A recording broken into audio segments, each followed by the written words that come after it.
Los franceses se llevaron a Bayona al pequeño Francisco de Paula. Tomaron la ciudad y persiguieron a la gente que se había rebelado. Incluso quienes habían peleado solo con sus manos recibieron castigos terribles. Por ejemplo, una costurera de 15 años llamada Manuela Malasaña perdió la vida en esta rebelión. La acusaron de estar armada porque llevaba en su faldón unas tijeras. Pues claro, si era una costurera, debía llevar tijeras, ¿no crees?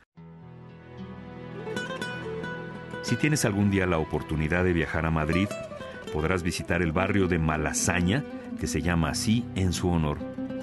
También podrías ir a admirar el famoso Museo del Prado, donde se encuentran los cuadros que el gran pintor Francisco de Goya y Lucientes pintó sobre aquel día, la carga de los mamelucos y los fusilamientos del 3 de mayo. Por cierto que este museo está en el hermoso Paseo del Prado de la capital española, donde también se encuentra el edificio del Congreso de los Diputados, en cuya entrada hay 2 grandes leones de piedra en actitud de rugir. Los leones se llaman Daoís y Velarde, no porque una bruja haya convertido a los valientes capitanes en leones, sino porque estas esculturas son justamente un monumento a su patriotismo y bravura. El levantamiento del 2 de mayo de 1808 fue sofocado por los franceses, pero marcó el comienzo de la Guerra de Independencia de España. Aunque los franceses mandaban, en las ciudades, en el campo y en los caminos, eran atacados por grupos de españoles organizados en guerrillas, es decir, pequeños grupos armados. Estas guerrillas poco a poco fueron desgastando las fuerzas de los franceses hasta vencerlos. Y así finalmente los españoles se liberaron. En 1814, Fernando VII regresó a España y recuperó su trono. Esto que ocurrió en Madrid tuvo consecuencias muy importantes para la independencia de México. En aquella época, las noticias tardaban muchísimo en llegar de un continente a otro. Primero las escribía un señor con una pluma de ave y un tintero.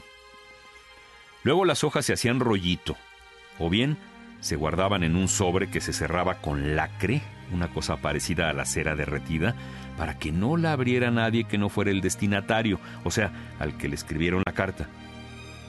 Las cartas las llevaban unos señores a caballo, se llamaban correos, o en carruaje, y tardaban el tiempo que les tomara a los caballos llegar al puerto más cercano.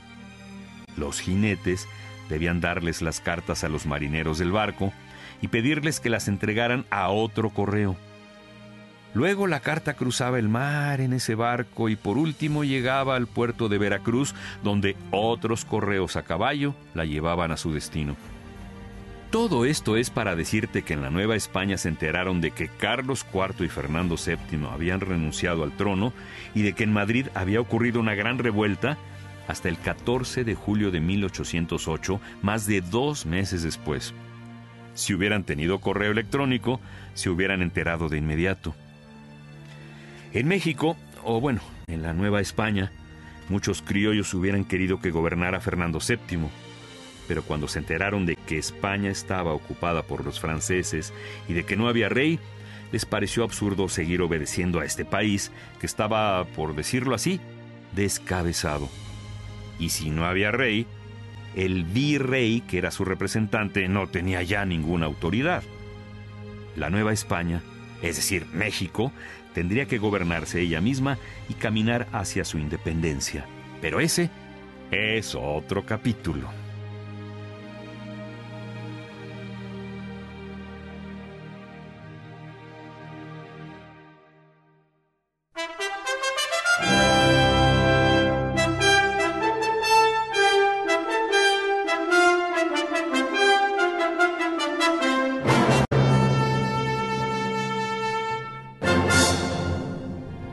La historia es de todos.